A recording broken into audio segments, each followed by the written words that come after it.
abagenyi bangi tulina aba media. Omukolo gwatandise na kusomesa batuuze engeri gye bayisemu okubafunira ebyapa bino nga kino kyakolebwa Daniel Kirumira wamu ne Minisitule y'Eby'ettaka. Ono abuulidde bannagomba nti enkola eno yakubayambako okusobola okwejja mu bwavu nga bayita mu kwewola ensimbi okuva mu bank basobole okubaako bye bakola. Certificates ezo ze mufunye muzikozese bulungi ate muzikuume butiribiri kubanga zisobola bayamba bintu ebyenjawulo. One, okwewola esente.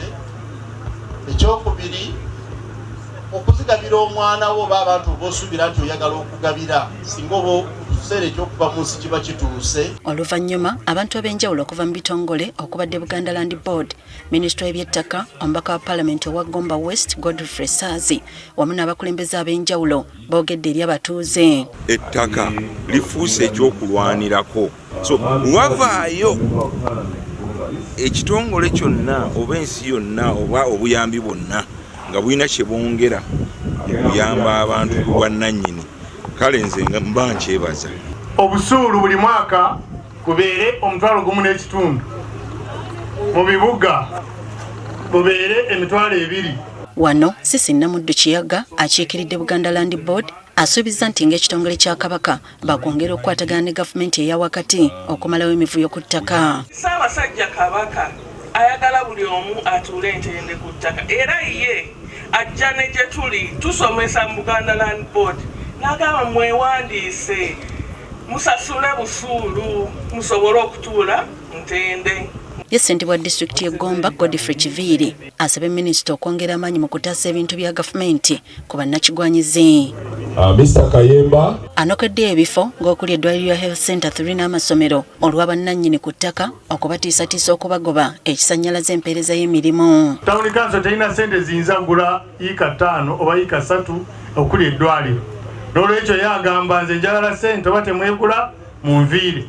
Ensonga eyo ate teri kanoni wokka waliwo n'awali amasomero gaffe. Baba ekitongole ki GIZ okuva mu Germany wamu ne European Union nga bakulembeddwamu Sane Williams abawoomya omutwe mu nteekateeka eno beebazizza nnyo bannagomba okukkiriza okuyita mu nkola zino okumalawo enkaayana ku ttaka era bwe batyo ne basuubiza obutakoowa. Event is not just about the handover of documents but the empowering of communities with secure land tenure, access to financial opportunities and a pathway to improved livelihoods. The European remains committed to supporting Uganda in this journey.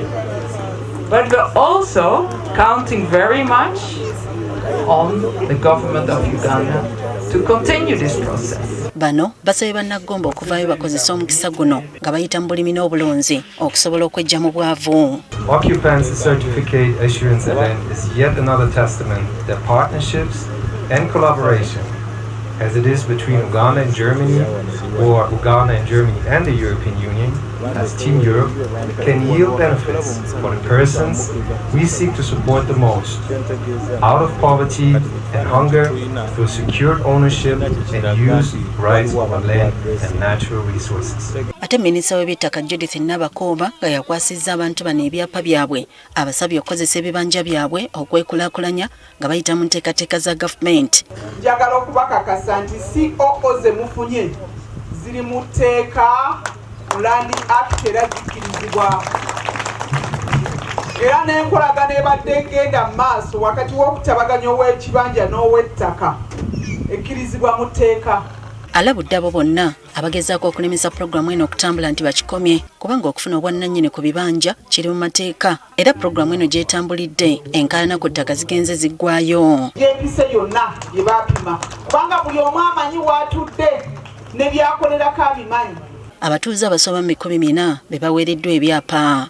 We have been highly disturbed by the landlords, but now with this engagement, I think we can also develop.